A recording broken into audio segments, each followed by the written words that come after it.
programación y mi nombre es Brian Pesquera.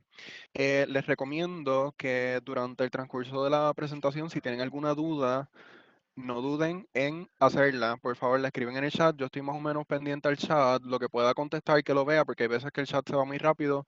Vuelven a hacer la pregunta y la cojo y se la respondo tan pronto pueda. Así que vamos a comenzar la presentación con unas preguntas iniciales. Son unas preguntas bien importantes que es el fundamento de la presentación. En esta vamos a estar respondiendo lo que es la programación como tal, cómo surgió la programación, cuál es su propósito inicialmente y cuál es su propósito ahora, cómo ésta se utiliza, cómo comenzamos a aprender a programar y cómo vemos el futuro de la programación. Así que, ok.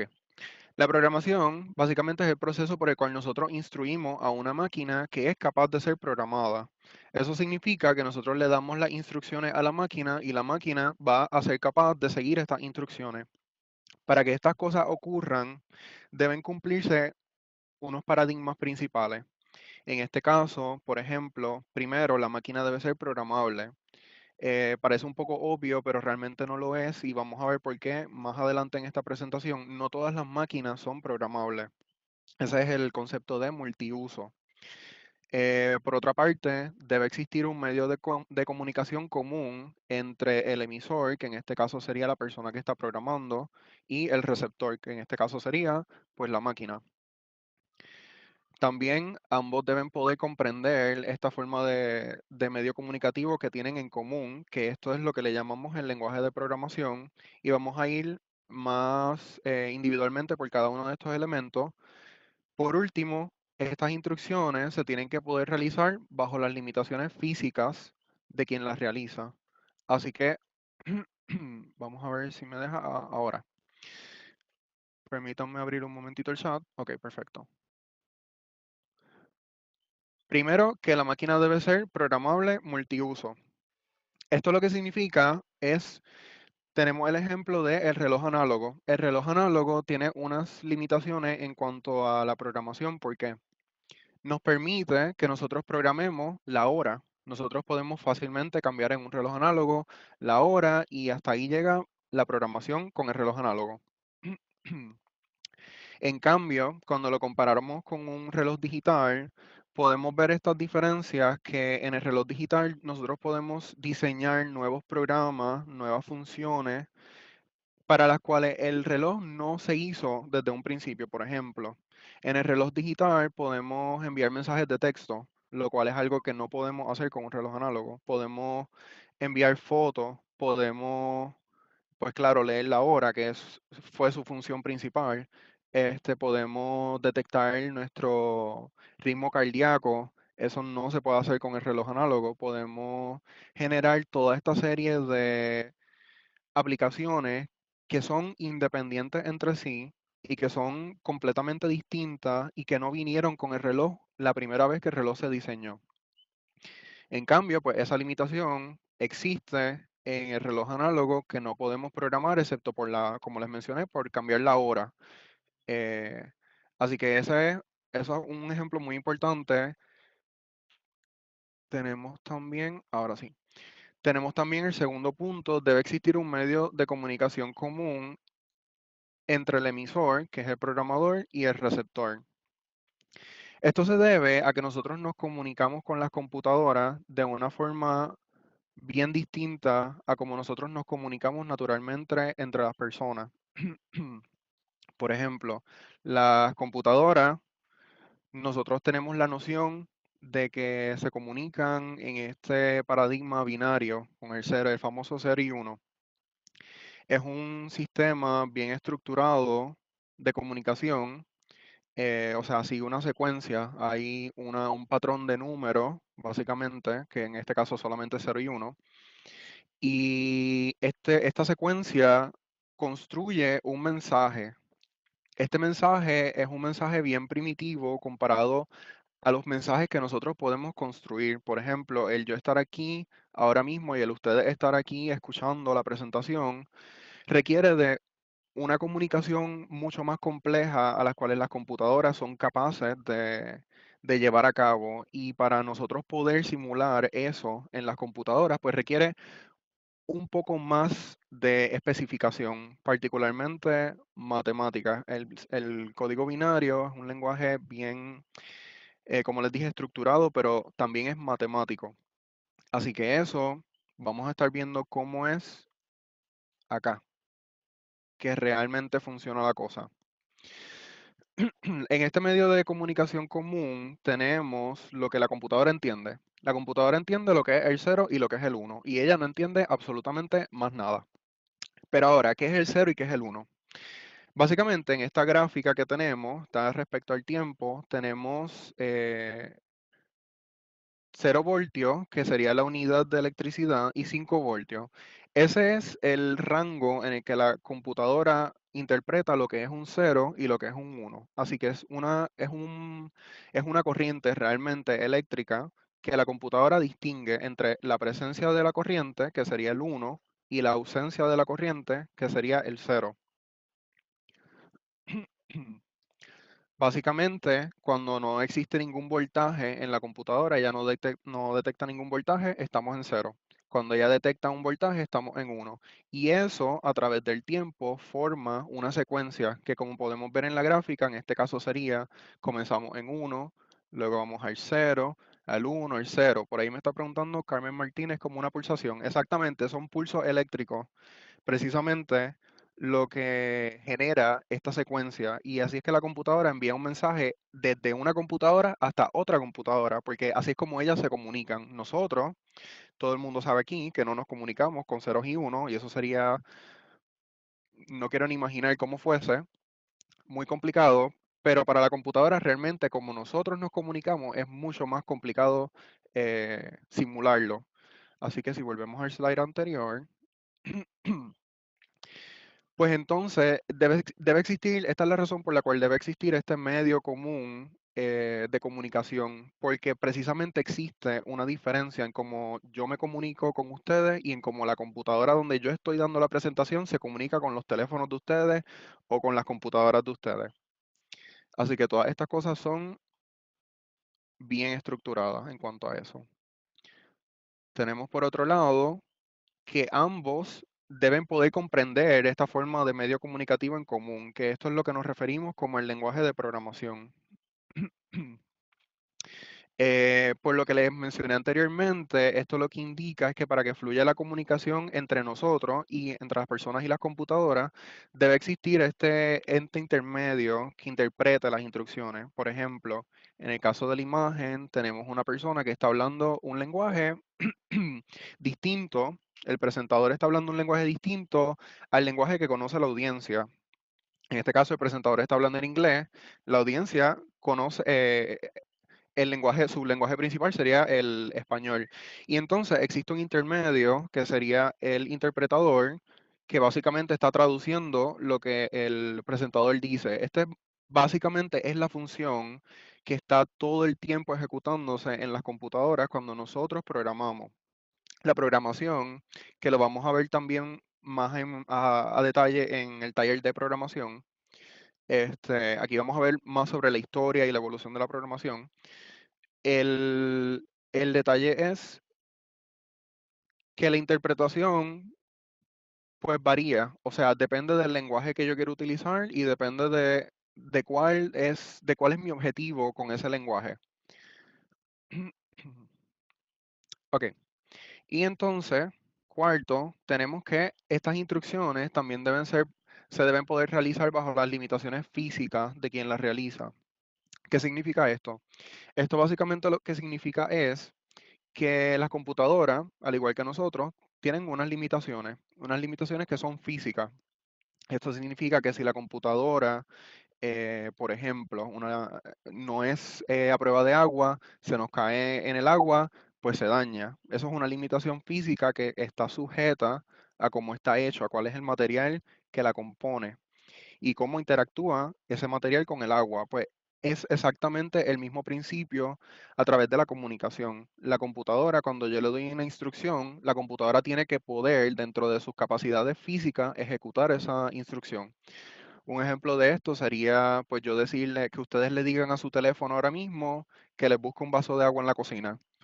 Su teléfono, a pesar de que es programable, no tiene la capacidad física de levantarse, ir y buscarle un vaso de agua y llevárselo. Para eso construimos robots que se parezcan más como nosotros, que tengan manos, que tengan piernas, que tengan una estructura que les permita balancearse y así poder ir y caminar, y reconocer los artículos que está cogiendo, para entonces poder ir a la cocina, coger un vaso de agua y llevárselo.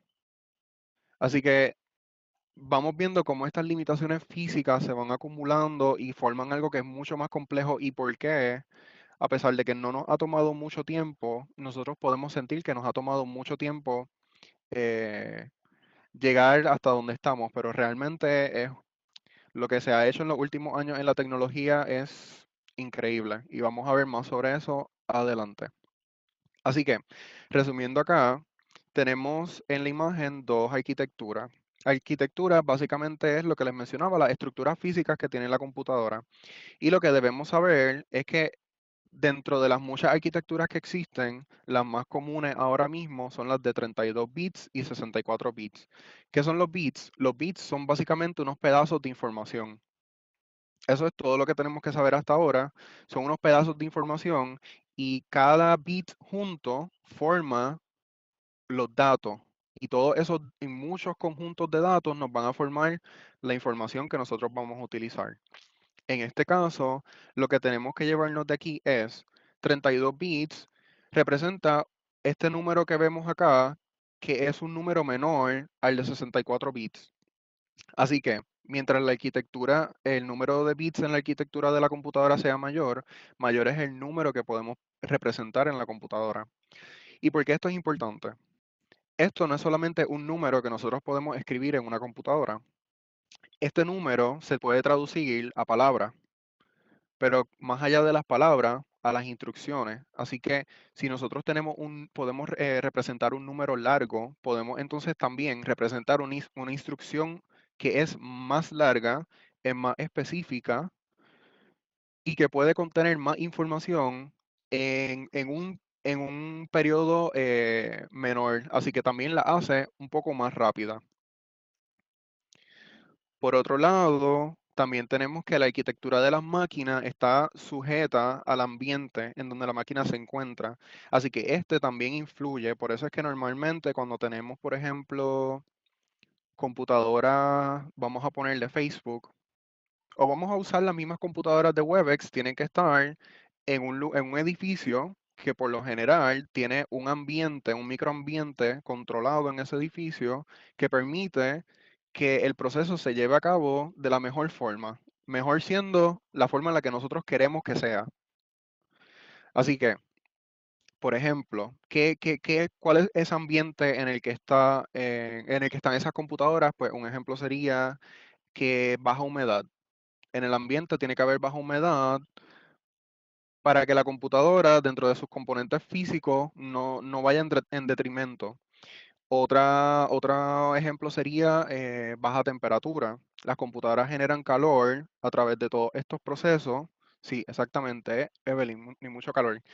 Estas computadoras generan calor por todos los procesos que están constantemente corriendo y este calor se disipa y se sigue acumulando, bueno, se disipa y se acumula también. Lo que pasa es que se disipa más lento que como se acumula, así que el calor se acumula y las temperaturas aumentan, entonces llegan a un punto en donde el contacto entre el metal se derrite de las placas de donde está la computadora y eso hace que ya no haya contacto en lugares que son necesarios que hayan contacto en la máquina y la máquina simplemente deja de funcionar. Y eso pasa mucho con las máquinas aquí en Puerto Rico específicamente, donde hay mucha humedad y mucho calor. Así que si yo hago una instrucción en una máquina aquí en Puerto Rico, en unas condiciones donde están en detrimento de los componentes, y hago la misma instrucción en una máquina en otro lugar, donde tiene otras condiciones que son óptimas, pues la instrucción no necesariamente sea ejecutada de la forma que nosotros esperamos. Ok, así que tenemos también un concepto que es súper importante, yo diría que es el más importante dentro de la programación y la historia de la programación. Estos algoritmos, básicamente, los algoritmos son una serie de pasos que no son ambiguos y nos llevan a la solución de algún problema. Estos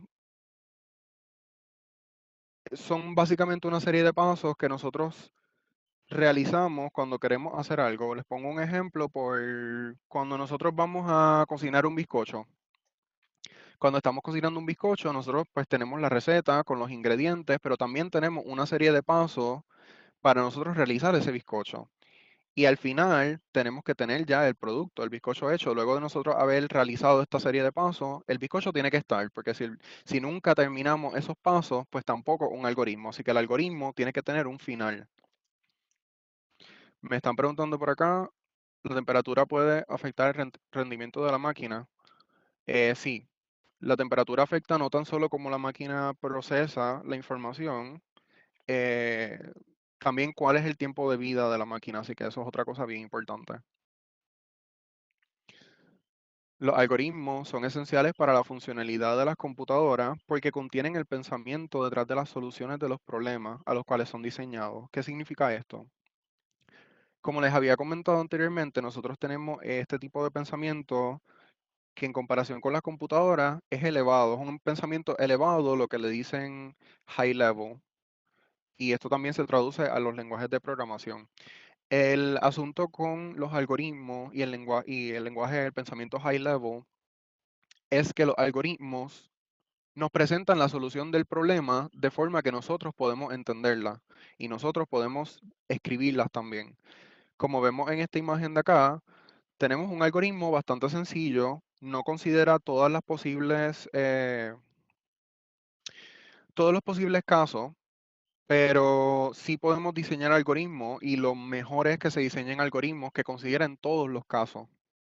Así que el algoritmo comienza con un problema. ¿Cuál es el problema? La lámpara no funciona. Y nosotros, pues queremos que la lámpara funcione. Así que hay una serie de pasos, de instrucciones que nosotros seguimos. La primera sería preguntarnos, ¿está enchufada la lámpara? Y aquí vemos que solamente tenemos dos caminos a donde ir. Vemos que tenemos el camino de sí, vemos que tenemos el camino de no.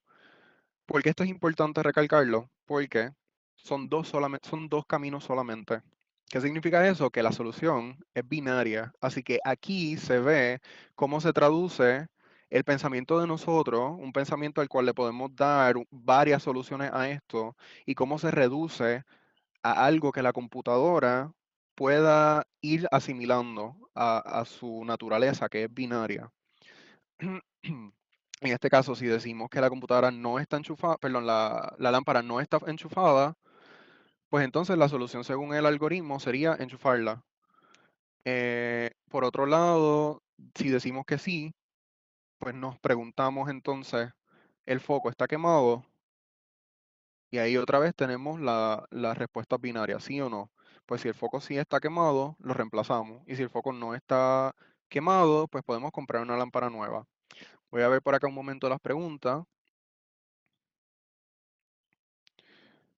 El sí puede ser el uno y el no el cero. Sí, exactamente. Precisamente el cero y el uno es más bien una representación. No, no significa algo en sí. A lo que nosotros le atribuimos el valor de cero, pues como mencioné ahorita, es a la ausencia de electricidad, o en este caso puede ser el no. Y el sí es a la presencia de electricidad, o en el caso de aplicado al algoritmo, puede ser el sí. Así que exactamente. Pues entonces, como les mencionaba, el foco no está quemado, pues la solución según el algoritmo sería comprar una lámpara nueva.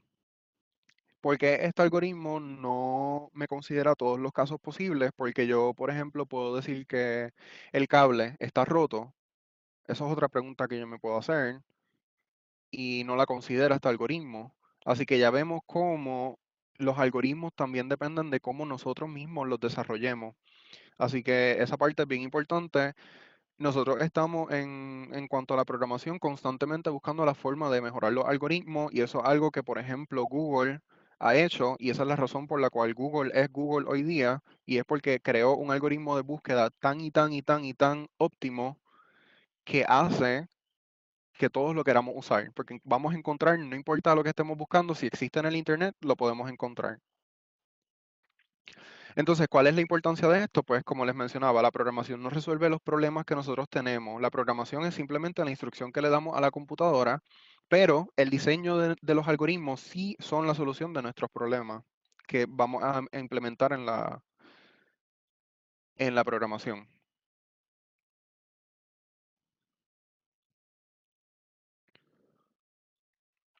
Acá vamos a ver ahora, ya que repasamos un poco unos conceptos en programación, vamos a entrar más en detalle con esto eh, en la presentación de programación, como les mencionaba, pero por favor, si tienen preguntas en cuanto a lo anterior, pues me las pueden ir escribiendo y yo voy en la medida en que pueda respondiéndoselas.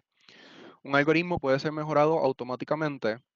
Eso es una pregunta súper interesante porque yo personalmente sí creo que un algoritmo pueda ser mejorado automáticamente porque los algoritmos tienen, hay una forma en que nosotros podemos medir cuán bueno es un algoritmo.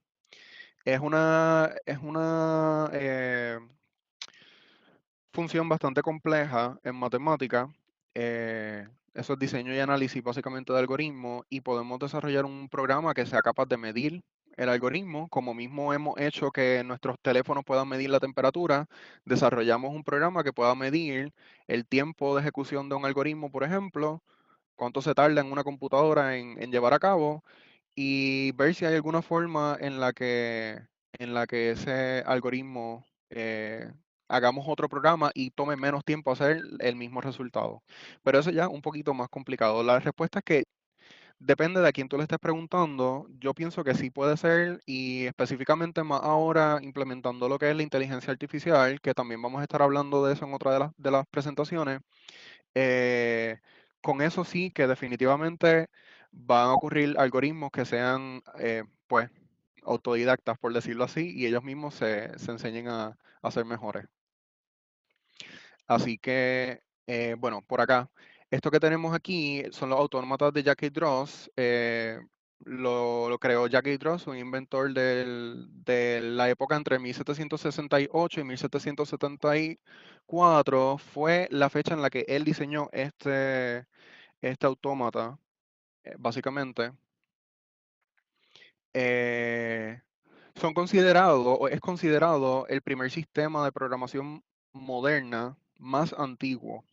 Así que él, sin uso de la electricidad, logró crear estos objetos que son programables, que era una de las hazañas más asombrosas para aquel momento, era el aspecto de que fuese programable y él logró automatizar una de las tareas más complicadas, incluso para ahora mismo, para los robots, como los estamos haciendo ahora, por ejemplo, que es simular la escritura humana.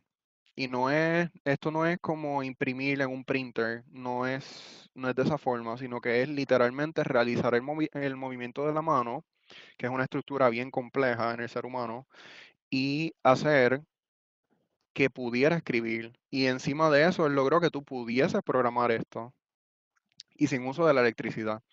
Básicamente tienen, como pueden ver en la imagen de la izquierda, una columna con muchos discos. Todos estos discos corresponden a letras distintas del abecedario nuestro. Y entonces, si ven en la imagen grande en la derecha, en la rueda, tienen acá esas cápsulas de letra. Arriba, en la parte superior, tienen un pedazo de metal con distintas alturas.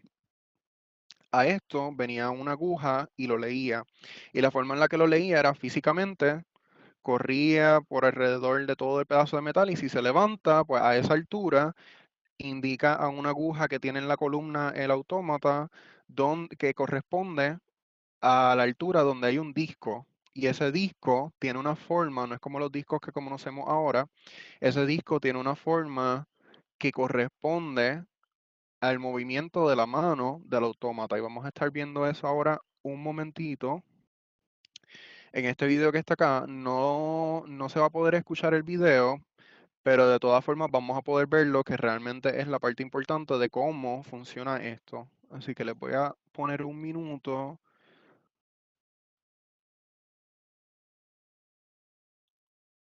acá.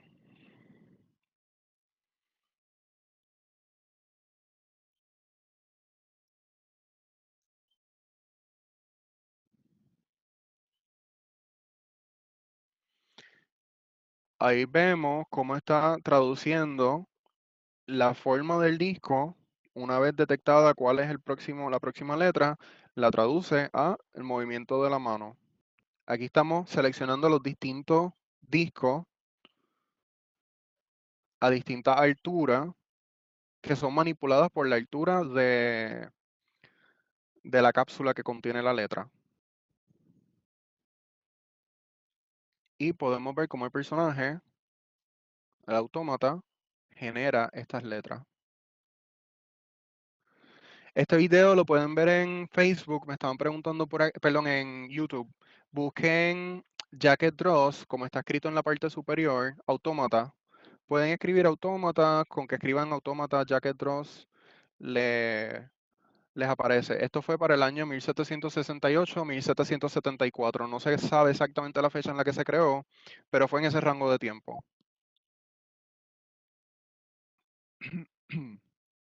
Y es considerada, como les mencionaba, la primera máquina programable. Aquí podemos ver lo que le mencionaba, como el diseño de la mano, aunque fue uno muy simplificado en comparación al de pues, nuestra mano, puede simular la escritura tal y como si lo hubiese generado una mano con la complejidad con la que es la de nosotros. Tenemos también lo que es la Pascalina para el 1642. Este básicamente es el primer ejemplo de una calculadora que funcionaba de forma mecánica.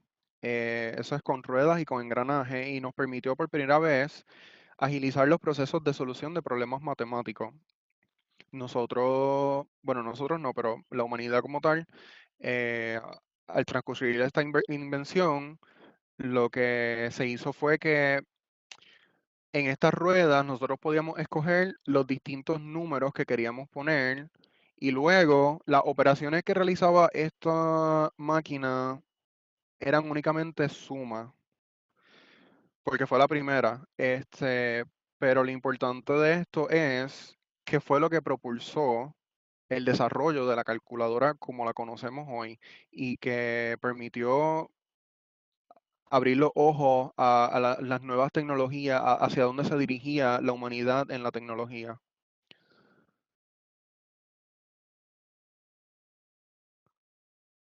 Sí, me dicen por acá, está fabuloso para presentarlo a los estudiantes esta semana. Se celebra la hora del código. Sí, si quieren vayan anotando, yo voy a ir para atrás entonces para que vayan anotando. Autómatas de Jacket Ross, Pascalina, y aquí tenemos una demostración corta de cómo funcionaba.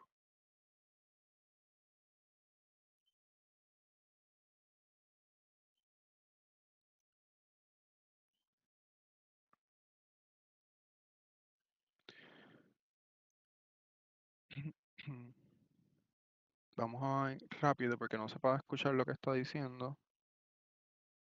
Aquí están seleccionando cuál es el número que va a ir en cada uno de los encasillados.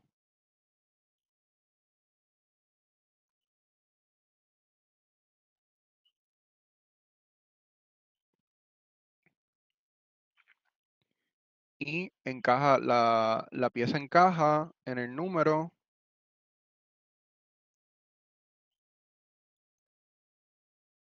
y luego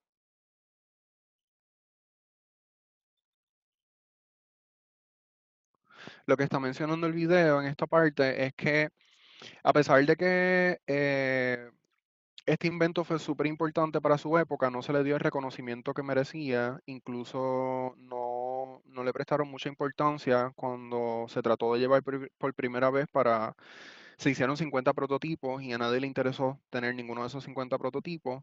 Sin embargo,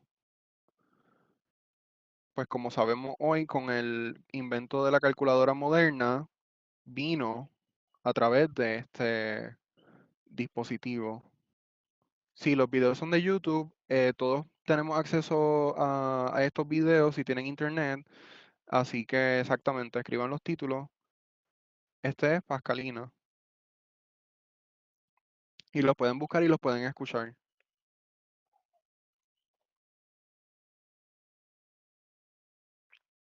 Ok. Otra de las máquinas que surge en respuesta a las necesidades, esta es particularmente de la industria, surge para automatizar todos los procesos que se llevaban a cabo. Particularmente en la máquina de Jacquard Loom fue diseñada para que a través del sistema de tarjetas con agujeros, y vamos a hablar un poco sobre esto, era el método o el medio de programación, se generaran patrones en, en las telas, en los textiles, en los que se estaban trabajando para esta época. Esto fue para el 1801, alrededor de ese año. Tenemos a la izquierda la máquina.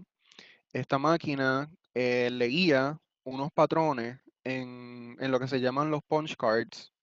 En este tiempo no se le llamaban punch cards, pero luego fue con la forma de, exactamente como me dicen por ahí, con tarjetas perforadas, que creaban o le indicaban a la máquina cuál era el patrón que se iba a diseñar en esa próxima secuencia de unir los pedazos de tela.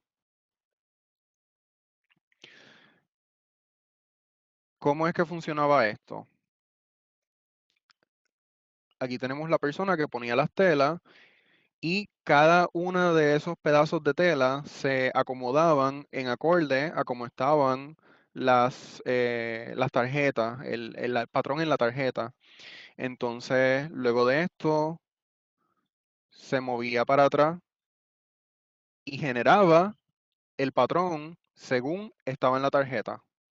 Aquí, como podemos observar, pegábamos el pedazo de tela hacia atrás y entonces el patrón que quedaba en la superficie era el patrón de tela que correspondía a las tarjetas.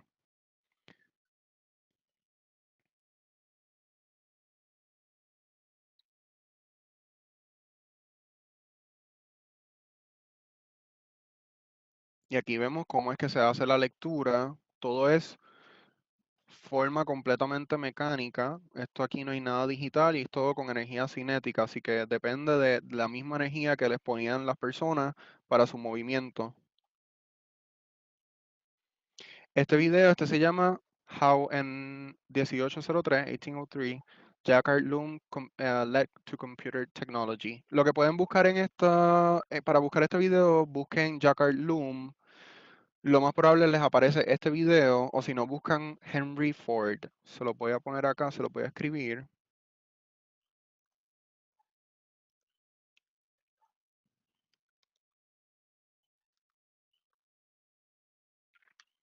Si no, no se preocupen, yo les voy a estar enviando el enlace de todos los videos a Carlos para que se lo haga llegar a ustedes, así que no se preocupen por ahora. Pero aquí tenemos una comparación de previo a la invención de la máquina, en los 1700, cómo eran los patrones típicamente encontrados. Claro, esta revista no es de ese tiempo, esta revista es más reciente, pero sí los atuendos que se muestran son de la época. Así que esta tecnología permitió que los patrones que se generaban fueran de como lo vemos en el lado izquierdo a como lo vemos en el 1800 en el lado derecho, patrones mucho más complejos, mucho más detallados y pues que dependían de una tecnología un poco más avanzada, mucho más avanzada para aquella época. Si tienen alguna pregunta, quieren volver a algún slide, me dejan saber. Si no, continúo. Y acá pues tenemos un ejemplo de lo que es el punch card, como vimos ahorita, pero este sí instruye a una computadora que es digital, que utiliza energía eléctrica. Esto es para 1970, cuando comenzó pues la revolución de las computadoras.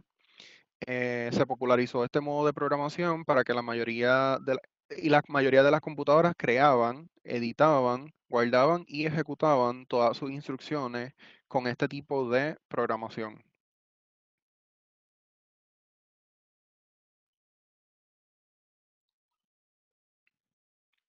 Así que, ¿quiénes fueron las personas o algunas de las muchas personas que contribuyeron a todo este avance en la tecnología?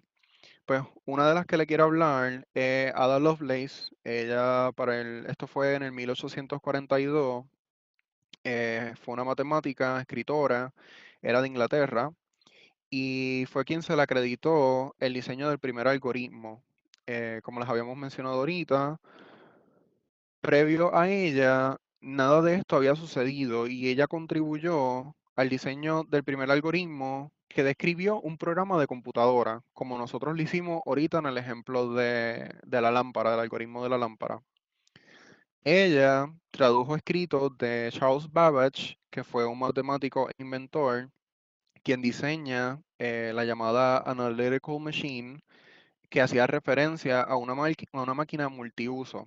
Es decir, Analytical Machine era una máquina que se intentó hacer con la mentalidad de que fuese capaz de no solamente ejecutar un proceso, como en el caso de la Pascalina, que solamente realiza sumas de una cantidad bien limitada de números, a una máquina que puede no tan solo sumar, sino que puede hacer otras cosas, por ejemplo, quizás multiplicar, restar, dividir, porque otra vez tenemos que recordar que estos eran otros momentos.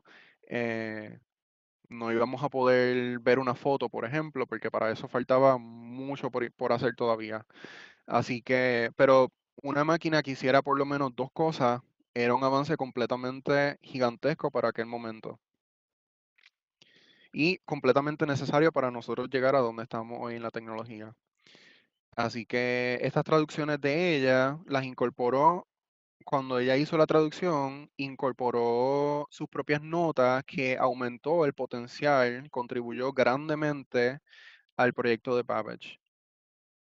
Me preguntan para acá, ¿se podría decir que ella fue la primera programadora, ya sea hombre o mujer? Sí. La primera persona que ideó y programó fue una mujer y no tocó nunca una computadora. Así que esto es una de las cosas bien fundamentales también en cómputo, que es que para programar nosotros realmente no necesitamos computadora, simplemente tenemos que seguir esta serie de pasos que es bien estricta, pero nos ayuda a solucionar muchos problemas, claro, siempre y cuando estos problemas se puedan convertir de alguna forma de escribir en matemática, que es el lenguaje de la computadora.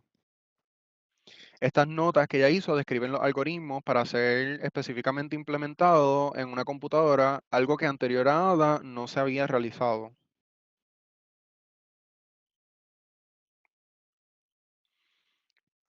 Ok, vamos entonces por acá. Como me mencionaron por acá, Ada Lovelace se considera la primera programadora y visionaria que aportó al desarrollo de un sistema que era computarizado y era capaz de realizar múltiples funciones. Acá tenemos una imagen en el lado izquierdo de lo que era el Analytical Machine, eh, o Analytical Engine también se le conocía, y era capaz de realizar varios análisis estadísticos particularmente. Este, Así que considero la contribución en el campo entero de las ciencias de cómputo, la programación y la tecnología fue inmensa con esta máquina. Y sentó las bases del uso que nosotros le damos hoy y las aplicaciones en la actualidad a las computadoras. Es porque estas son diseñadas para nosotros llevar a cabo múltiples servicios. Nosotros podemos enviar mensajes de texto, nosotros podemos hacer llamadas de voz, llamadas de video, eh, correo electrónico, que eso sería más como mensajes de texto, navegar en el internet y recibir toda esta información, enviar información. Así que todo esto, todo este desarrollo sentó las bases para que se pudiera hacer esto hoy. Otra persona de las que les quiero hablar fue Alan Turing. Para el 1936 fue un matemático, científico de computadora y filósofo, entre muchas otras cosas, que propuso que se formalizaran los conceptos como algoritmo y computación. Previo a Alan Turing, esto no tenía una formalización como tal. Lo que sí se hacía era que casi siempre, pues, eran personas que estudiaban física, estudiaban matemática, química, estudiaban todas estas áreas en la ciencia y todas convergían en lo que era la tecnología. De alguna forma querían desarrollar una herramienta pues para que los ayudara en sus estudios, porque era necesaria y no existía. Este, así que de distintas áreas todo el mundo iba a necesitar eventualmente una máquina que fuese capaz de ayudarlos a continuar con sus estudios, porque se iban a trancar en esta parte. Y por eso es que surge realmente la formalización de los conceptos de computación, porque por la necesidad que existió en el momento de que existiera este campo y se le diera esta formalización. Así que se le conoce como el padre de la computación moderna y particularmente a la inteligencia artificial porque aportó a lo que se refirió como un modelo de máquinas que eran multiuso y de aquí sentó las bases para lo que es la máquina inteligente. Me preguntan por acá, yo sabía, ya asignaba a Charles Babbage, pero desconocía sobre Ada Lovelace. Sí, Ada Lovelace es un ente súper, súper, súper importante en el desarrollo del proyecto de Charles Babbage. Formalización de los conceptos se refiere a que estudiara como un ente aparte. Sí, exactamente. De aquí es de donde se genera básicamente el campo de las ciencias de cómputo, que previo a esto no existía porque, de nuevo, todos eran físicos, matemáticos, ciencias de cómputo, eso no era algo, eso no existía. Entonces, le estaba mencionando, Alan, también considerado un héroe de la Segunda Guerra Mundial, porque él encontró la forma de descifrar mensajes que habían encriptado la máquina Enigma nazi, y se dice que gracias a ese descubrimiento que él hizo y esa contribución en criptografía, la guerra duró muchísimos años menos. De hecho, creo que fueron aproximadamente 5 años menos de lo que hubiese durado si no se hubiese hecho ese descubrimiento. Así que vemos también aquí cuál es la influencia de las ciencias de cómputo y particularmente estas primeras aplicaciones que eran primitivas comparadas con las que tenemos ahora y todavía siguen siendo primitivas comparado con el potencial que tiene para llegar a ser. Pero vemos que básicamente fue lo que hizo el final de la guerra. O sea, ese es el potencial que tuvo esto aun cuando no estaba desarrollado, aun cuando no era algo formal. Me preguntan por acá, hay una película sobre su proyecto. Sí, sí, les recomiendo que la busquen en la medida en que tengan tiempo y la vean. Y de aquí se genera lo que es el Turing Test. El Turing Test fue lo que se llama la prueba de Turing, fue una prueba, básicamente Turing quien la diseña y él sienta las bases sobre qué es la computadora inteligente y cómo nosotros, cuál es el potencial real de las computadoras inteligentes. En este caso, la prueba era bastante sencilla. Tenemos dos entes, los cuales desconocemos, pero sabemos que uno de ellos es una computadora y sabemos que el otro es una persona. No sabemos quién es quién, pero sabemos que hay una computadora y sabemos que hay una persona. Y entonces nosotros nos ponemos como en un tipo chat a escribir y uno de los dos va a responder. La prueba consiste en que si yo puedo diferenciar quién es la computadora y quién es la persona, pues la computadora falla la prueba entonces. Pero si yo no puedo diferenciar, yo como persona no puedo diferenciar quién es la computadora y quién es la persona, pues entonces se dice que la computadora es una computadora inteligente y que pasa la prueba de Turing. Eh, es bien interesante porque las computadoras a este nivel, el desarrollo de la inteligencia artificial que está en sus primeros pasos, se dice que sí ya pasó la prueba de Turing. De hecho, hay algo bien interesante que vamos a estar viendo en otra de las presentaciones, en la de IoT. Van a ver cómo es que esto se vuelve un conflicto, cuál es el potencial que tiene esto dentro de, pues, afectar, influenciar en nuestra vida. Y también les menciono sobre Grace Hopper. Ella fue una científica de cómputo estadounidense. Su mayor contribución fue la invención la invención del compilador, entre muchas otras cosas que ella hizo. El compilador, voy a hacer una pausa aquí para explicarles un momento, cuando estábamos hablando de interpretador, que habían un presentador que hablaba inglés, la audiencia entendía solamente español, pues el interpretador intermediaba entre esos dos para llevar el mensaje. El compilador básicamente hace lo mismo con un interpretador, pero de una forma un poquito distinta. Eso es todo lo que tenemos que saber. Pero compilador y interpretador hasta ahora lo podemos usar intercambiablemente. Eventualmente, en el taller de programación, vamos a ver rápido cuál es la diferencia. Voy a atender un momentito las preguntas. Los programas de los celulares corren la misma prueba de Turing. Eso no sé, no estoy seguro. O sea, los programas de los celulares, supongo que sí se puede hacer un programa de inteligencia artificial.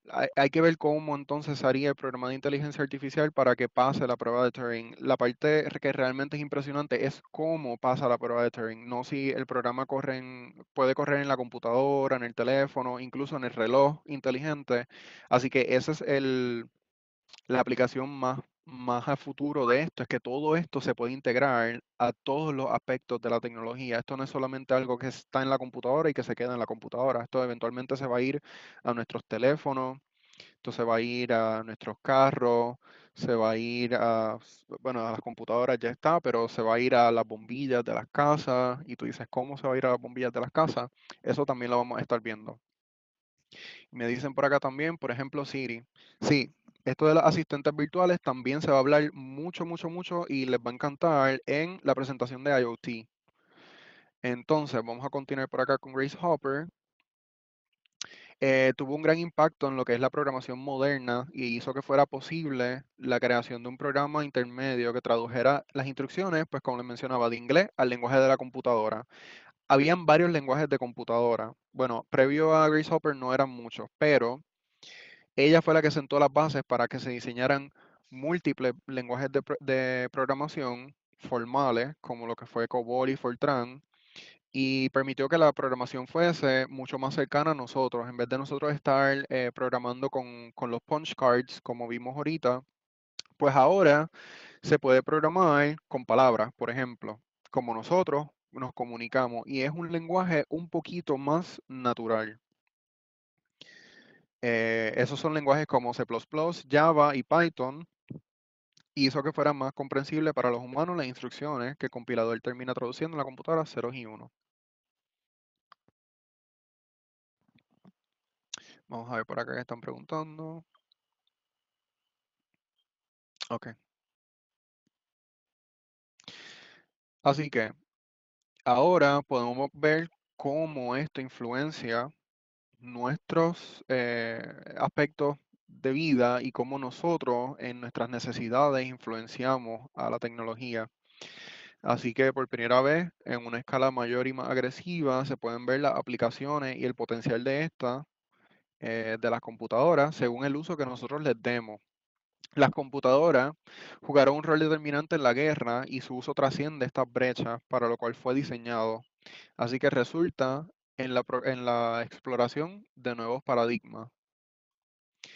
Así que ya vimos cómo la tecnología en sus primeros pasos hizo que fuese el fin de la guerra para aquel momento, cómo se utilizó para esto, claro, depende del uso que nosotros le demos, se puede utilizar para terminar una guerra o se puede utilizar para comenzar una guerra. Ya eso es un aspecto más humano que de la tecnología y depende de cómo se utiliza. Eh, tenemos la parte de investigación, todos los avances que se han hecho en la medicina, en, en todo lo que nosotros utilizamos, nuestro estilo de vida, entretenimiento, todos nuestros enseres de la casa, todas las cosas a las que nos volvemos dependientes por la eficiencia que resulta de utilizarla. Y más allá de todo esto, pues la exploración y la supervivencia de la humanidad como tal. O sea, la tecnología, vamos a terminar, si queremos explorar el espacio, vamos a terminar dependiendo de ella completamente, porque, o en la mayoría de los casos dependiendo de ella, porque no tenemos la estructura biológica para explorar el espacio. Por eso es que no vivimos en el espacio, vivimos dentro del planeta, donde tenemos, como les mencionaba anteriormente, unas limitaciones físicas. Pero la tecnología tiene otras limitaciones físicas que nosotros podemos eh, aprovecharla. Se graba, pero pierde el audio. Ok.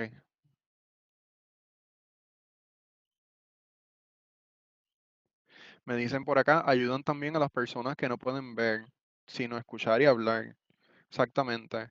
Eh, Vamos también a hablar de eso precisamente en el taller de IoT, cómo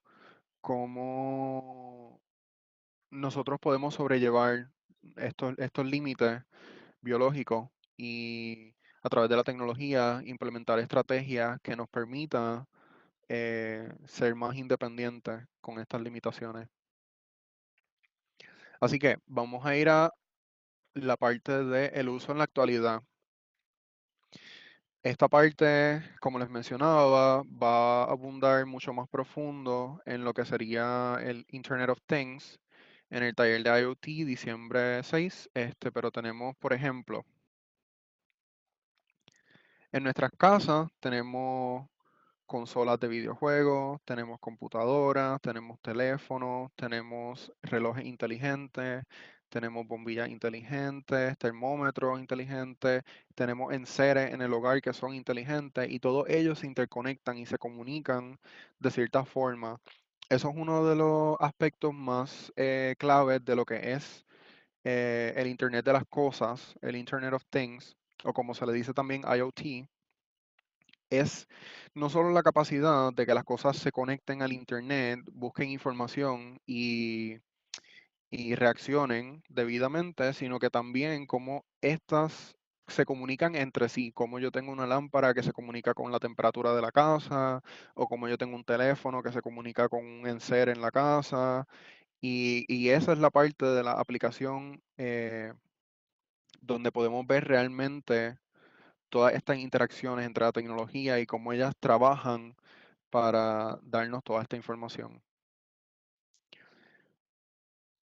En nuestros hogares, por ejemplo, tenemos los televisores inteligentes, tenemos los enchufes inteligentes, tenemos las bombillas inteligentes, eh, nevera, que nos pueden decir qué comida nos falta en la casa, nos puede decir qué comida nosotros vamos a ya pronto a descartar, si aire acondicionado, como mencionan por acá, inteligente, carros inteligentes, y hago pausa en la parte de carros porque es bien importante estos vehículos autónomos que básicamente se pueden conducir hasta cierto nivel, ahora mismo se pueden conducir solos, y cómo ellos se comunican realmente con otros vehículos que están cerca para obtener información de la cual quizás nosotros dependamos eventualmente para manejar mejor el flujo del tráfico, por ejemplo, sería una de las aplicaciones. Eh, Como nosotros tenemos también los asistentes virtuales, del que me había mencionado por acá ahorita. En este caso, el de Amazon, que es un asistente virtual que permite o es bastante, responde bastante bien a otros enseres electrónicos inteligentes en la casa. Así que esta es la parte clave, es que se interconecten entre sí. Me están mencionando relacionado a los embedded computers o conceptos aparte. Embedded computers tiene que ver más bien con la estructura de la computadora, pero sí tiene que ver, pero no es directamente, no es necesariamente IoT. Me mencionan por acá, lo malo de que todo se comunica es que puedes perder la privacidad y te hackean. Sí, eso es una parte, eso es un tema completamente aparte, este, pero ese es uno de los argumentos que, por ejemplo, pues un carro inteligente no tiene la capacidad, tiene una limitación física que yo perdón, un carro que no es inteligente tiene una limitación física donde yo, estando en algún lugar, no lo puedo controlar. Pero entonces tengo este carro que una vez hereda la tecnología de la computadora, hereda consigo pues los problemas que nos traen también las computadoras con esa parte de las cosas, las formas en las que se puede explotar la privacidad y la información. Así que eso también es algo con lo que se trabaja constantemente y es un problema real que existe con la tecnología.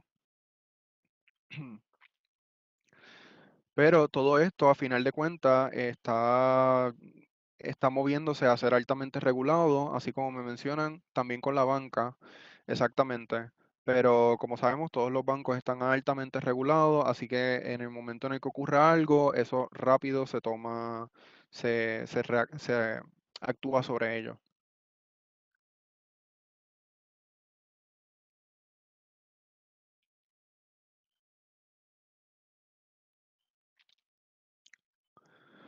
En las industrias, tenemos también estas industrias líderes en tecnología.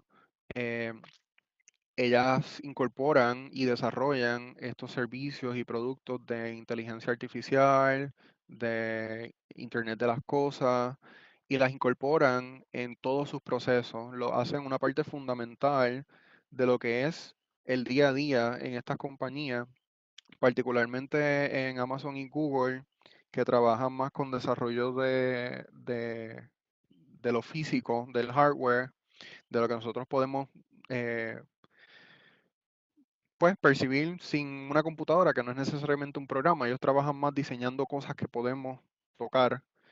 Este, las incorporan en todos los procesos. Amazon suple, es el ente más grande en Internet y suple a todas estas personas la demanda de productos que tiene que estar enviando, se tiene que estar registrando y todo están de forma automática, que era como les había mencionado anteriormente, el punto de la programación es automatizar y hacer más rápido todos los procesos que requieren, que son repetitivos. Así que esta es una de las aplicaciones a más grande escala en las industrias.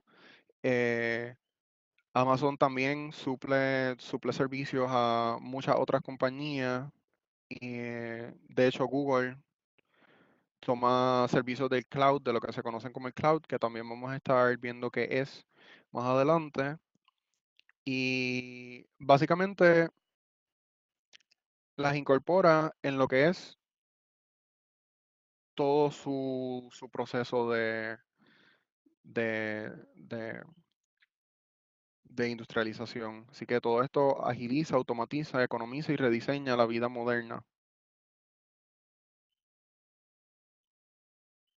Acá tenemos unos videos, esto no los vamos a escuchar, pero son unas imágenes que quiero que vean de cómo es que todo esto funciona de forma automática para realizar los deberes que conlleva la demanda que nosotros hacemos a Amazon. Somos tantas personas requiriendo tantos productos a una sola compañía, cómo todo eso se maneja y cómo el IoT, la tecnología del Internet de las cosas, se coordina y se comunica entre sí para suplir esta demanda.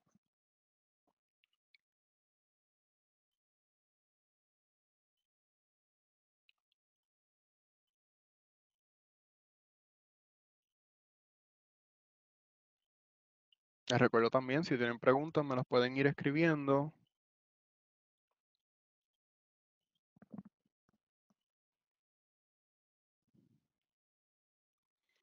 Ok.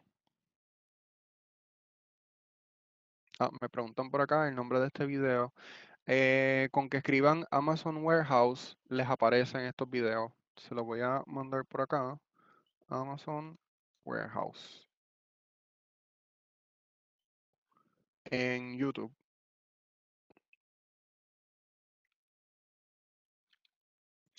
Tenemos también esta otra forma en la que Amazon implementa este tipo de tecnología, que es en su tienda, se llama Amazon Go. Solamente hay una por el momento, pero Es una tienda que está rompiendo con los paradigmas de qué es ser una tienda, de cómo serían las compras en el futuro. Básicamente, les voy a explicar primero y luego les voy a poner el video para que puedan ver esto en acción. Pero en la aplicación de Amazon, entra con un código y te identifica en la entrada y se abre una compuerta que te permite el paso a la tienda. Luego de esto, tú simplemente coges el artículo que quieras y te vas de la tienda. Así. ¿Qué conlleva esto? Básicamente, cuando tú entras a la tienda, hay cámaras que te están observando, pero no necesariamente, o sea, sí te están observando a ti, pero están observando también a los artículos con los que tú interactúas. Entonces, estos artículos, como ven en el video, se adjudican a tu cuenta de Amazon y el pago se genera desde este lugar,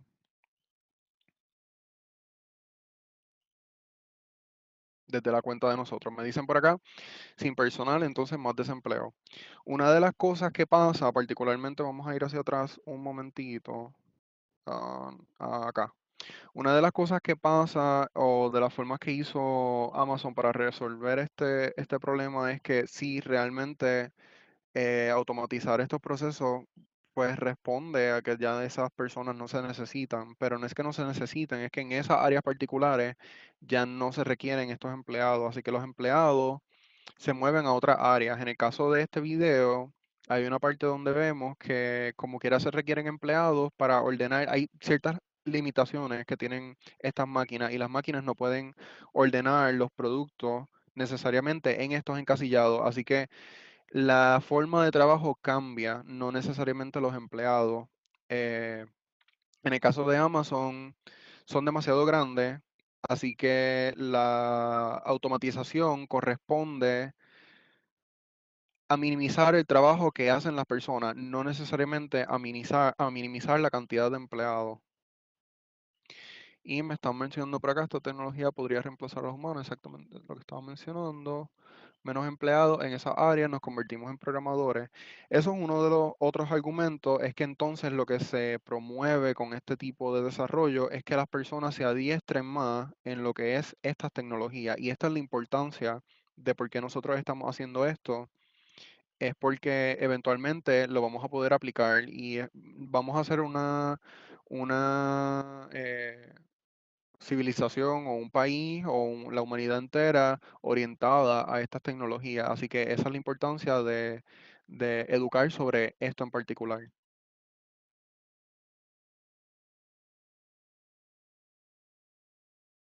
Sí, me dicen por acá, aunque vengan las máquinas, se va a necesitar personal para hacer troubleshooting y reparaciones. Exactamente, o sea, no vamos a sacar a los empleados, lo que se hace es que se relocalizan a áreas más técnicas. Y esto depende también pues del conocimiento que uno tenga, así que por eso es que es bien importante. Las clases de programación deben ser desde el primer grado. Eso es bien interesante porque las clases de programación, nosotros comenzamos a escribir, ¿cuándo? ¿Cuándo comenzamos a practicar la escritura? Desde bien pequeño. En Amazon Go no se realiza el canal del artículo. Esa pregunta la respondo yo mismito. Volviendo a la parte de escribir, nosotros comenzamos a escribir exactamente desde kinder o antes. Nosotros a veces de los papás, desde que son bebés, les enseñan a los nenes cartas con las letras y cómo se pronuncia, los sonidos, para que se las vayan relacionando. Eso nos hacía antes de que las personas aprendieran como civilización a escribir. O sea, nosotros no llevamos toda nuestra historia escribiendo. Está la parte de la historia, que es una vez aprendimos a escribir, y ahí está la parte de la prehistoria, que fue antes de que aprendiéramos a escribir. Así que, así como en el futuro vamos a aprender a programar desde pequeño, pues es de la misma forma que aprendimos a escribir desde pequeño. Así que se vuelve algo esencial para nosotros. Ahora mismo leer y escribir es algo completamente natural para nosotros, quizás programar no, pero el objetivo es que programar sea, eventualmente seamos una civilización orientada a esto y vamos a encontrarnos con otros problemas en el futuro.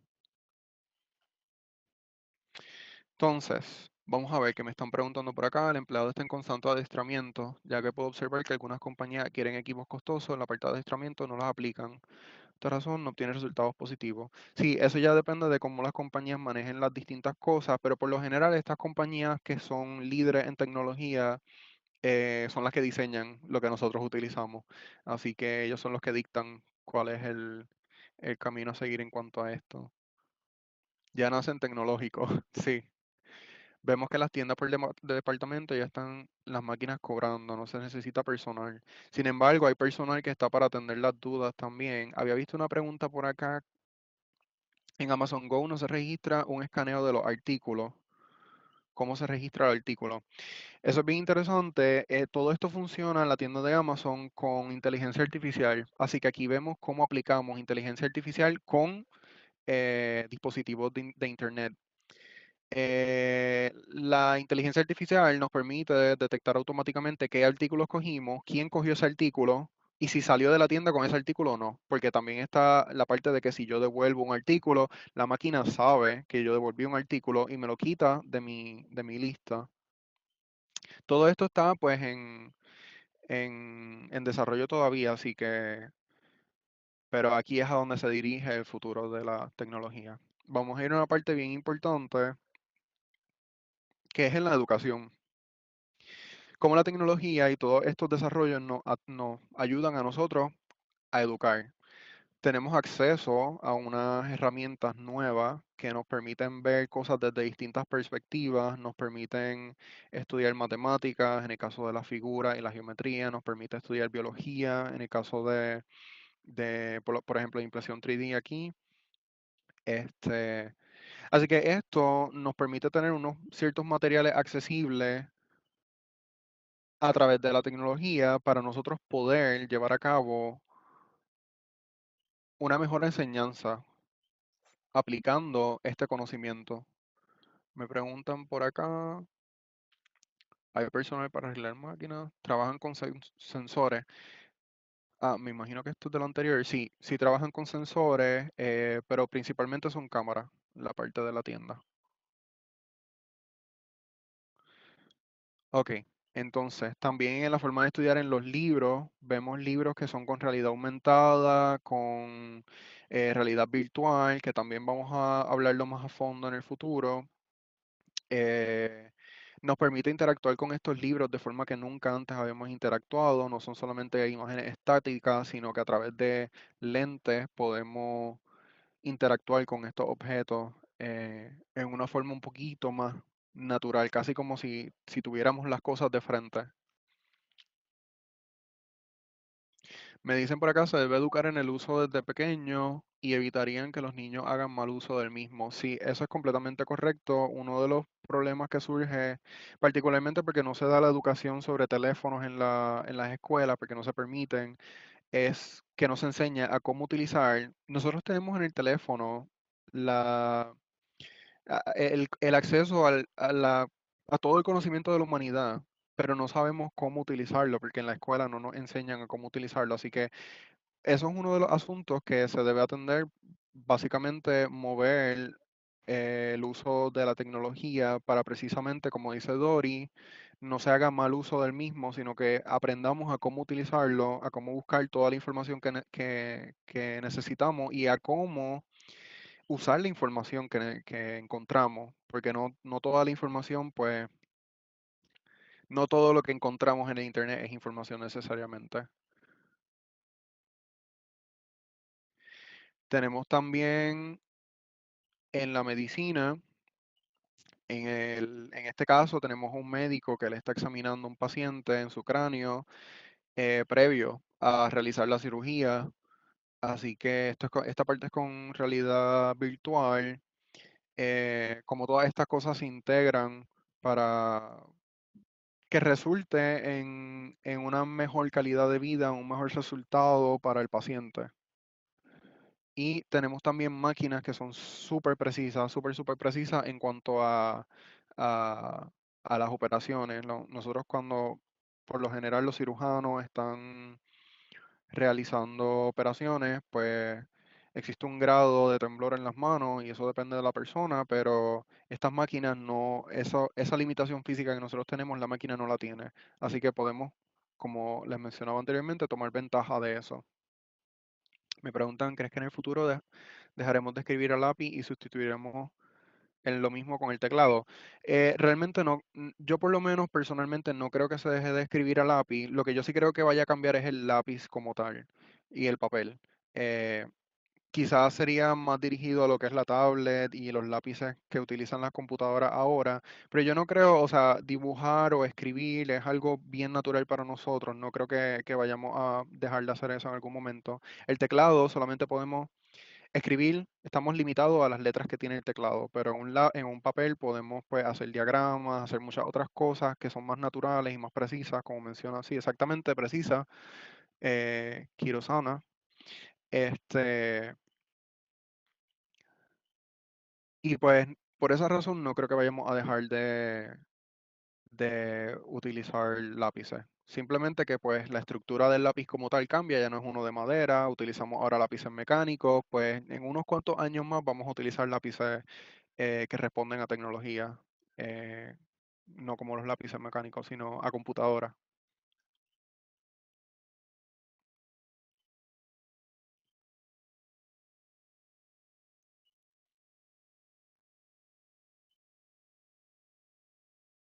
Tendrían que abaratar los costos, me dice por acá Dori, de la tecnología, especialmente la medicina. Sí, exactamente, eso es una de las tendencias de la tecnología, tiende a convertirse barata bien rápido. Así que por esto es que la adopción de la tecnología ha sido eh, tan positiva, precisamente porque al principio resulta un poco caro, pero eventualmente llega el punto en que es fácil de conseguir. Así que también vemos cómo influencia en la forma de trabajar, en donde todos nuestros alrededores se convierten en nuestra oficina y podemos trabajar desde cualquier parte del mundo y hasta afuera, como precisamente lo estamos haciendo en este momento. Todos estamos en nuestras casas, en lados distintos, pero estamos a la misma vez en el mismo sitio, conectados y atendiendo a lo mismo y resolviendo, conversando y resolviendo dudas y toda esta serie de cosas que sin el desarrollo de todo esto no se hubiese podido hacer.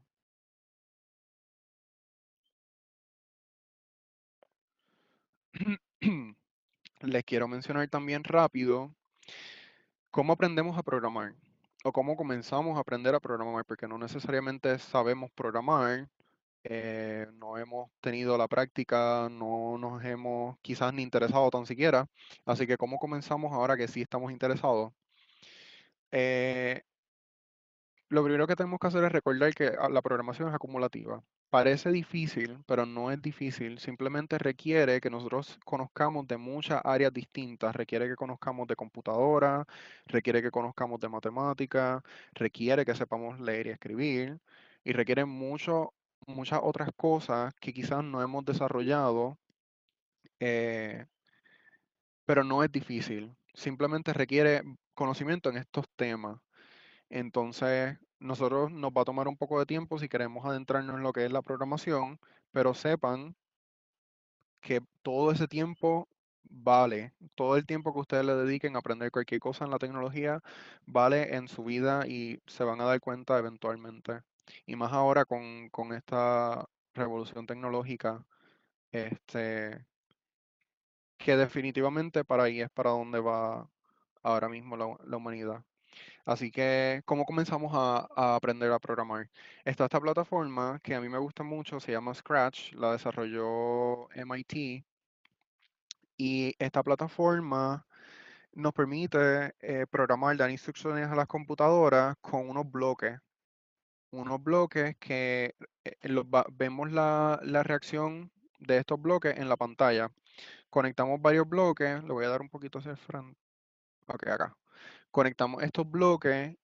Y estos bloques contienen la secuencia de instrucciones para un personaje, por ejemplo. Si queremos que un personaje se mueva hacia el frente, si un personaje se mueva hacia atrás. Me preguntan por acá, requiere código. Por lo menos lo bueno de esta plataforma es que no requiere códigos, precisamente te enseña los conceptos sin necesariamente tú ir rápido a la programación. Sin embargo, esta plataforma sí te da código, te da lo que nosotros ponemos en bloque, nos lo da en código. Mis estudiantes trabajaron en la programación de videojuegos.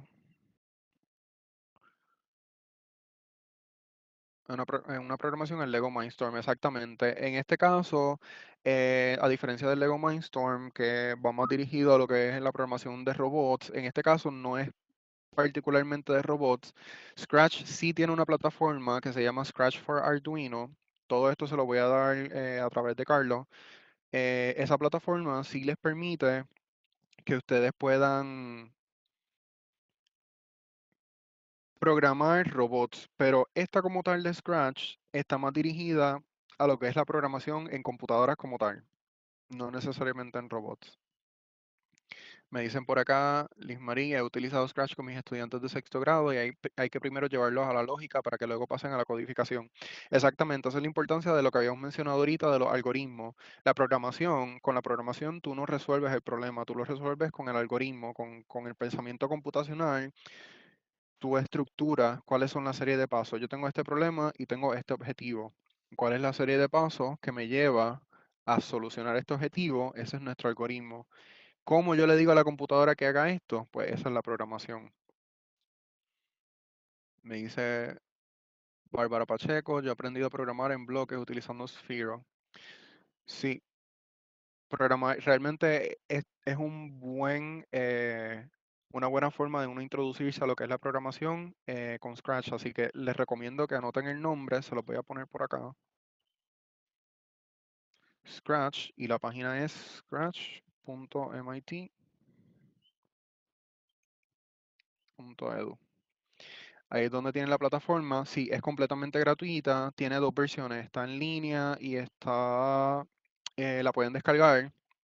Así que es bueno que en su tiempo libre comiencen a verla y de alguna forma si la quisieran incorporar en sus clases, pues lo hagan porque realmente yo lo llegué a hacer por un tiempo y a los estudiantes les encantó y ellos hicieron montones de juegos y aprendieron, que es la parte importante, a cómo es que uno se acerca un poco más a cómo programamos. Porque esto no necesariamente es programación, pero si le dedicamos el tiempo suficiente, se convierte eventualmente en programación. Así que aquí tenemos la plataforma. Esta es como se ve ahora, porque las anteriores eran un poquito más viejas. Sí, Scratch funciona en Mac, Carmen. Tenemos varias categorías en donde podemos sacar estos bloques y los uniendo. Y entonces, por ejemplo, aquí le decimos, aquí le dimos la banderita y no hizo nada. Pues ahora ponemos la bandera. Y dice, cuando le demos a la bandera, se mueve 10 pasos, gira 90 grados a la derecha, a la derecha y dice hola por 2 segundos. Aquí vemos, se está repitiendo otra vez. Le doy que se mueva 10 pasos, que gire a la derecha 90 grados.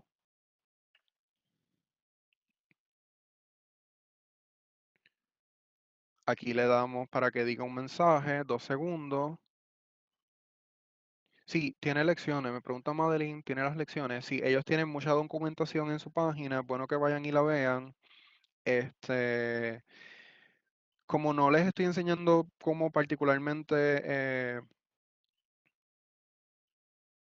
jugar con Scratch, pues quizás lo vean un poquito complicado al momento, pero realmente le dedican 5 minutos y, y les va a gustar. Y se van a quedar ahí hasta que le vayan cogiendo el truco. Que me preguntan por acá, ¿desde qué edad se puede utilizar Scratch?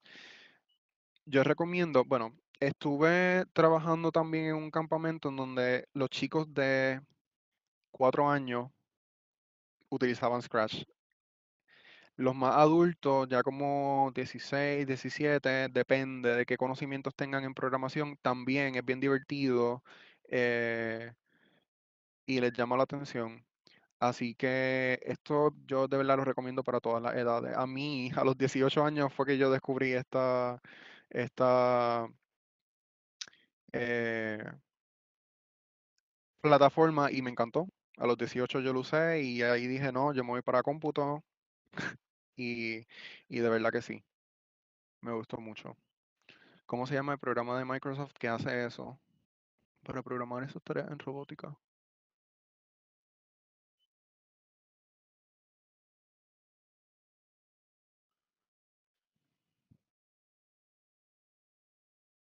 Y aquí tenemos otra del movimiento. Aquí podemos ver cómo los personajes interactúan entre sí. Podemos programar la interacción entre distintos personajes. Por ejemplo, el pájaro toca al un rinoceronte y él como que se asusta. Todo esto conlleva una programación. Tiene que ser online. No, no tiene que ser online. Hay una versión online, hay una versión offline, así que lo pueden descargar también. Hay un programa de Java parecido a Alice, sí, correcto. Alice es un poquito más complicado, ya eso yo lo dejaría para los más grandes. El Departamento de Educación está promocionando esta semana hora de cualificar en code.org. Sí, es bueno que verifiquen también esta plataforma que me menciona aquí Jan Sintron, code.org. Existe algún taller para los estudiantes para que aprendan Scratch antes de entrar a la computadora. De eso no te sé decir, tendría que verificar. Toda esa información se la voy a enviar a Carlos. Si encuentro taller específico en Scratch, pues te lo hago llegar. ¿Cuáles de las plataformas podemos utilizar para estudiantes de tercer para enseñarles a programar? Yo completamente sugiero Scratch. De verdad que sí. Si tienen acceso a computadora, lo mejor sería Scratch. Si no tienen acceso a computadora, la computación se puede enseñar, pero es un poquitito más complicado hacerlo, porque ya ahí requeriría de enseñar lo que sería más introducir el pensamiento computacional, que es más evidente cuando en vez de explicarlo, lo vemos primero utilizando Scratch. Scratch te obliga a tu estructurar las cosas de esta forma, con este pensamiento. Si yo quiero que el personaje se mueva hacia acá, cómo yo hago que el personaje se mueva hacia acá, si yo quiero que detecte a otro personaje, todas estas cosas tienen una estructura y pues Scratch nos obliga a utilizarla o si no, no funciona. Y por eso es que es súper bueno porque nos explica cómo hacer este pensamiento, cómo llevarlo a cabo, cómo estructurarlo, sin necesidad de nosotros sentirnos que estamos pues aprendiendo algo que parece aburrido, pero no va a ser aburrido para los chicos porque ellos lo están aplicando al momento. ¿Cuáles las plataformas podemos utilizar? Ah, ok, eso es la misma. La ventaja de enseñar programación en los primeros años de nuestro desarrollo es importante porque se debe seguir la estructura y las reglas para que el programa pueda funcionar exactamente. Les dejo acá el website para que lo anoten. Por favor, si tienen duda, pregunta, vamos a ir un momentito al website. Aquí ya entré a la página de Scratch. Esto es lo que se supone que vean. Si yo quiero, por ejemplo, estoy en la computadora y yo quiero que se vea, vamos a ir a Create. Quiero ver la plataforma.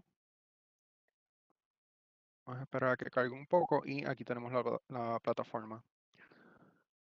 Podemos ir moviendo todas estas instrucciones, no están conectadas, las podemos conectar y ahí está la estructura secuencial. No puede haber nada aquí al lado, tiene que estar secuencialmente. Tenemos las distintas categorías. Tenemos, como ven aquí, operaciones matemáticas, suma, resta, multiplicación, división, escoger un número aleatorio entre el 1 y 10 y otras comparaciones matemáticas todas que resultan en, como habíamos mencionado, en soluciones binarias. Aquí, por ejemplo, tenemos símbolos de menor que. Podemos poner, es que no tengo el número como tal, pero podemos poner aquí un valor, por ejemplo, si nos resulta menor que otro valor, pues llevamos a cabo eh, tal cosa. Por ejemplo, Vamos a buscar.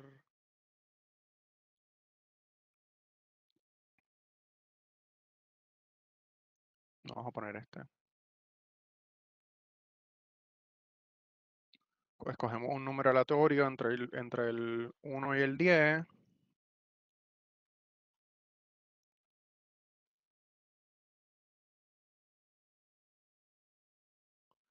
Si presionamos una tecla, un número, y ese número resulta ser menor que algún rango de números, por ejemplo.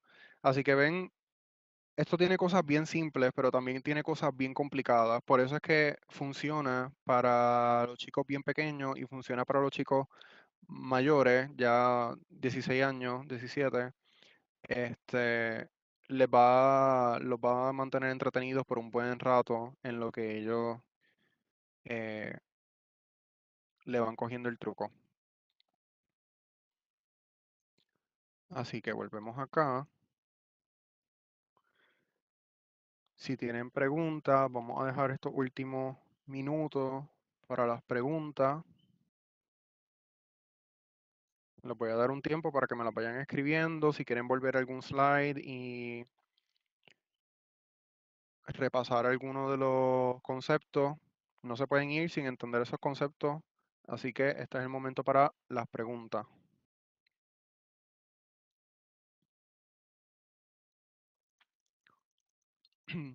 Scratch te provee los dibujos. Sí, esos personajes los provee Scratch y tú también puedes diseñar tus propios personajes y ponerlos. Vi obras de Scratch con niños de cuarto, quinto y sexto grado. Sí, y realizan una cosa, unos juegos completos que parece que los producen los mismos. Coloqué 10 steps y turn 15 degrees. ¿Cómo hago para que lo ejecute? Vas a colocar el icono que dice que tiene la banderita verde. Paso para, esto es lo último que les voy a comentar.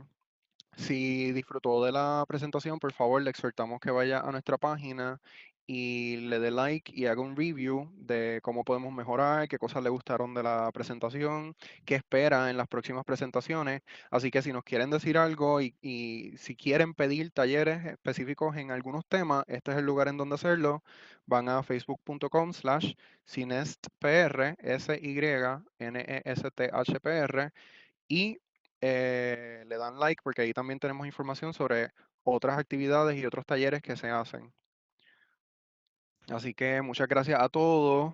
eh, Pueden ser talleres para estudiantes de escuela superior. Sí, eso, si lo pueden escribir en la página, todos estos detalles los vamos a estar poniendo también. Scratch funciona con el filtro del Departamento de Educación. Yo creo que Scratch, el Departamento de Educación, sí deja accesarlo. Una vez lo llegué a intentar y sí me dejó. No sé si ahora mismo está funcionando todavía. Sería interesante verificar, pero